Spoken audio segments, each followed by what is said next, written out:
It's no secret that coach Nick Rolovich took over the UH football team in late November of last year.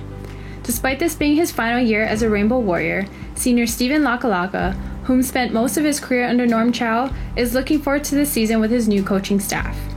The transition is great. I love the coaches. It's a different atmosphere, different vibe, and just the way they approach us. They approach us like family, and just trying to forget about the past and trying to move forward and build on.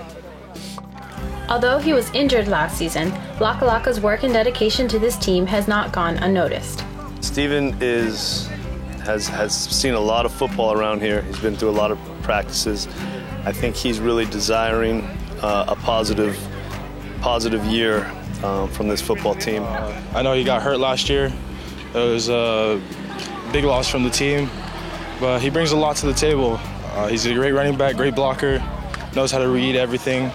Not only is Lakalaka a great leader for his team, but he also takes the time to reach out to the younger generation.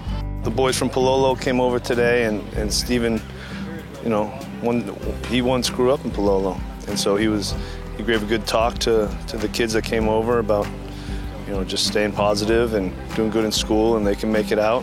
He's battled through some injury, he's had adversity, and he keeps going. He keeps going, so I think that's pretty inspirational for his teammates, and I think if everyone knew his story, knew how hard he worked to get by, I think they'd be pretty impressed with him as a person. Although it's been an emotional ride for Lakalaka, he still shares some inspirational words with the kids who look up to him. Just don't give up, focus in school, listen to your parents, and just never let anybody tell you you can't do it. And just believe in yourself, pray every night, and no matter what happens, just smile.